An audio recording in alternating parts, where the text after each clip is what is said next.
A atriz Fernanda Torres está numa rotina frenética para divulgar o filme Ainda Estou Aqui. Ontem, por exemplo, ela esteve no programa, no talk show do Jimmy Kimmel, e foi uma participação interessante, né? Talvez não tenha sido a melhor participação dela, sabe, em entrevistas, porque tem essa barreira linguística, né? Uma coisa é você falando no seu idioma, se comunicando em português, e ela, né, que é uma humorista, fazendo piadas e sendo divertida no próprio idioma dela. Outra coisa é você tentando traduzir isso para o inglês, então alguma coisa se perde no caminho, mas ela foi bem, teve uma boa participação. Porém, além disso, né, tem havido um esforço agora dos gringos, né, de americanos em grande parte, para tentarem cancelar a Fernanda Torres porque ela teria feito no passado blackface. Eu vou ler para vocês uma postagem aqui que foi a que mais viralizou, mas tem várias postagens nesse sentido, que foi de uma pessoa chamada Landon.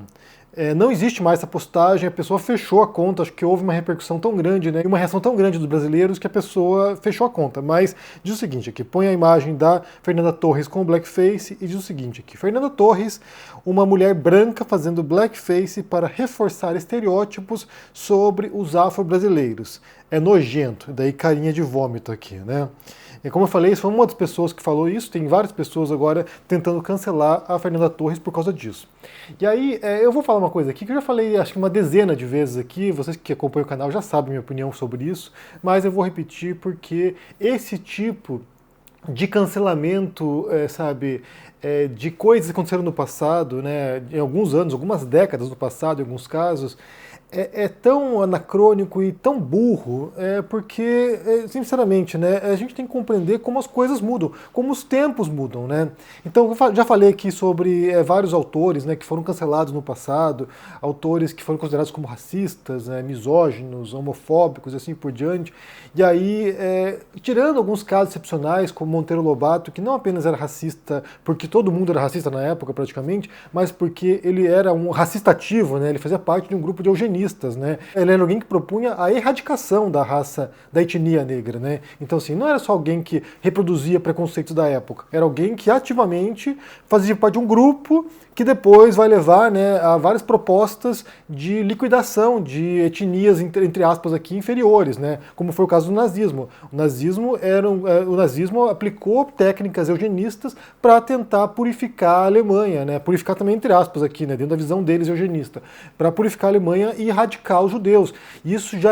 Essas eram ideias já que foram sido elaboradas nos Estados Unidos inicialmente, né, para tentar, transformar a sociedade norte-americana e erradicar os negros do país. Então, assim, vários países, né, vários grupos eugenistas pelo mundo surgiram e passaram a reproduzir essas ideias, que foi o caso no Brasil do Monteiro Lobato. Mas há muitos casos de autores do passado, intelectuais do passado, que reproduziam os preconceitos das suas épocas, né.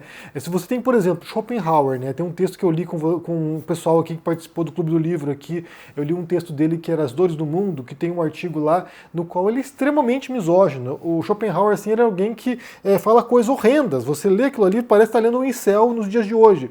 E aí, ele estava reproduzindo uma série de preconceitos da época dele, século XIX, né, 1830 e pouco que ele estava escrevendo. Então, assim, era alguém que, por mais que fosse um filósofo, também é um homem do seu tempo, também é alguém que está inserido num contexto no qual você tem uma intelectualidade, no qual você tem alguns pensadores, no qual você tem uma elite intelectual masculina e que tende a subestimar as mulheres. Então, assim, ler o passado desse modo é uma burrice tremenda, porque é desconsiderar as mudanças que se dão ao longo do tempo. E aí, no caso da Fernanda Torres, né, voltando ao caso específico dela do blackface, a gente tem que pensar que foi uma série, né, que era chamada A Comédia da Vida Privada, que foi uma série que foi transmitida no Brasil entre 95 e 97, e aí você está num momento da televisão brasileira que essas questões identitárias que pautaram o debate público na última década, nem sequer eram propostas na televisão. As pessoas não pensavam essas coisas, as pessoas não estavam debatendo essas coisas. Não havia essa preocupação, esse policiamento, esse patrulhamento constante em relação àquilo que você dizia, aquilo que você fazia, aquilo que ia na televisão, aquilo que, sei lá, não havia rede social também. Então esse espaço no qual as pessoas estão o tempo todo inflamadas e cancelando as pessoas e policiando as demais pessoas, não havia. Então você tinha uma série de TV que era muito engraçada mesmo, principalmente os primeiros episódios, né, que foram feitos pelo Jorge Furtado e pelo Guel Arraes, são hilários, os episódios são hilários. Eu revi alguns deles, né, anos atrás, E tem um episódio no qual tá o Marco Nanini, que era o pai da família, junto com a família, que eu nem lembro quem que era a atriz que fazia com ele, né? Quem era o pessoal que tava com ele, mas era eles dentro de um Fusca viajando e uma criança chorando o tempo todo. Cara, era tão engraçado que eu tive cólica de tanto rir, assim, chorando de rir, tava rolando de rir. Então, assim, era uma série muito engraçada, e é claro que naquele momento, né, como essas pautas não estavam sendo debatidas, pelo menos não pelo público geral, pelo menos não na cultura de massa, então assim, havia muita coisa que hoje em dia seria totalmente condenável e não seria aceito por ninguém, ou por quase ninguém, né? As pessoas olhariam e falariam, putz, não, né? Não faça isso. Não, blackface não, Fernanda Torres. Por exemplo, né, basta pensar também em um outro programa humorístico que foi dos anos 90, que foi o TV Pirata. Gente, TV Pirata era totalmente politicamente incorreto, assim. Eu acho que nenhum episódio de TV Pirata hoje seria aceito pelas pessoas, embora tenha quadros muito engraçados, né? Então, assim, havia homem vestido de mulher, havia mulher vestida de homem, havia blackface, havia, sabe, gordofobia, havia de tudo que você pode imaginar ali, mas na época era muito engraçado e ainda há alguns quadros que se você assistir hoje você vai dar risada porque era muito engraçado.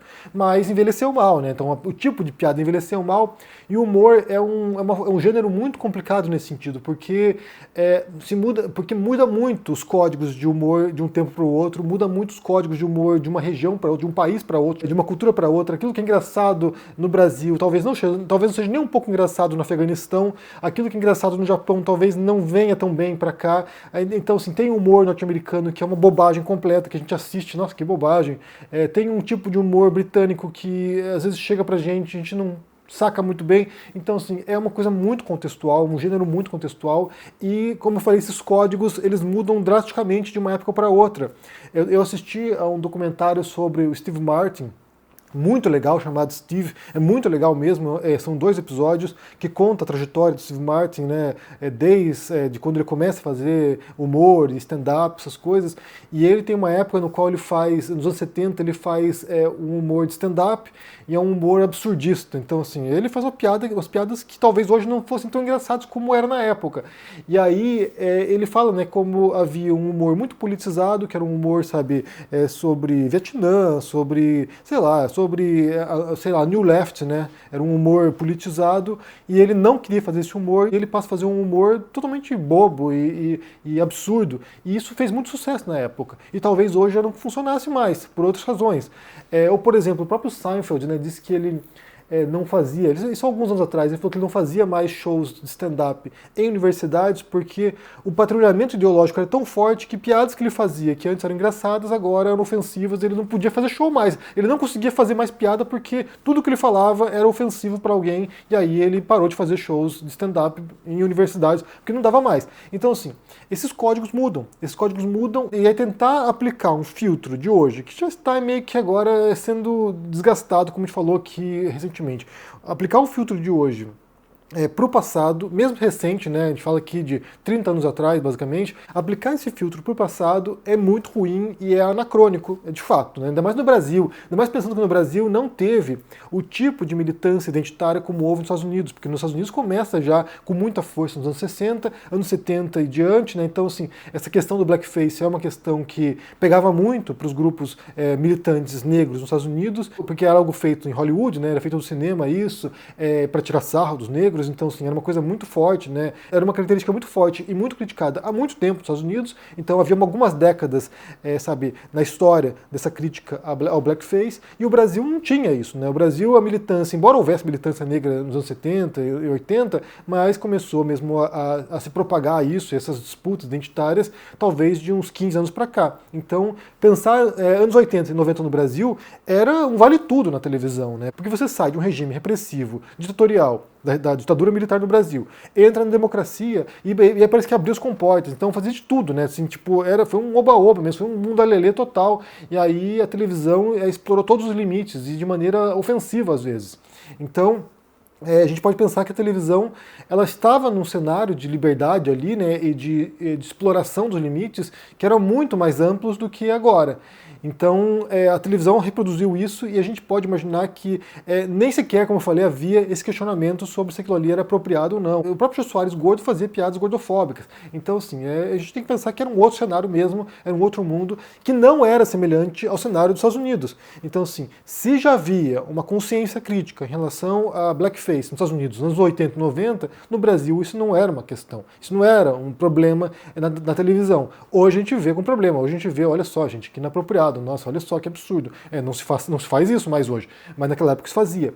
Porém, ainda assim, pensando em Hollywood, pensando nos Estados Unidos, dá para lembrar de vários casos, né, de grandes atores que ganharam Oscar também, né, atores premiados que fizeram representações de outras etnias. O Marlon Brando, por exemplo, tem lá um papel que ele fez, que ele era um chinês, né? Então, assim, são coisas que são inconcebíveis hoje, né? Então, assim, vários atores que fizeram papéis que eram de outras etnias, por exemplo, não latinos fazendo papel de latinos, ou não árabes fazendo papel de árabes, ou ocidentais fazendo papéis de japoneses, né? Tem algumas histórias assim. Tem um caso famoso da Angelina Jolie, que fez o papel de uma negra latina.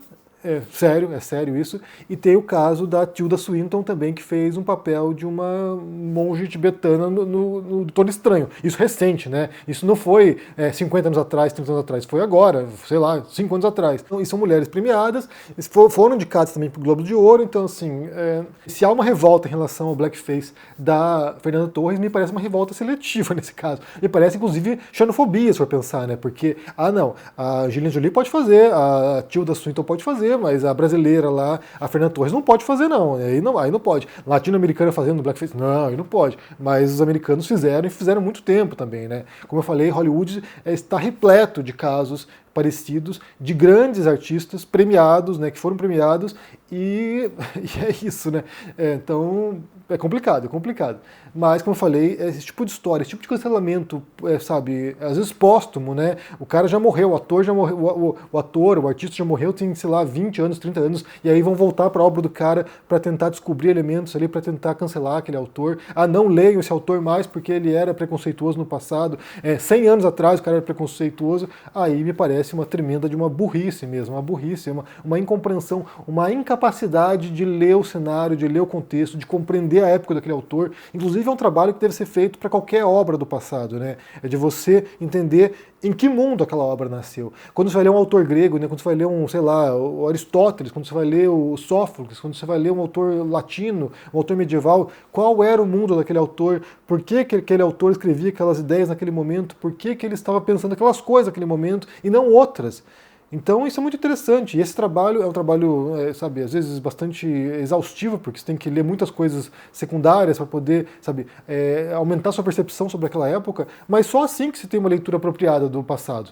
Você não tem como chegar, se aproximar de uma obra do passado e ler com os olhos de hoje e achar que aquilo ali diz aquilo que você acha que diz, sabe? Isso aí é uma aproximação bastante tosca e rasa da leitura dos autores do passado, mesmo se for um passado recente, porque as épocas mudam, né? Às vezes tem uma revolução ali, uma revolução cultural no país, e muda drasticamente as percepções sobre alguma coisa, e aquilo que era feito 20 anos atrás já não é mais aceito por alguma razão, né? Então, assim, é preciso contextualizar as coisas para você compreender de maneira apropriada esse tipo de fenômeno.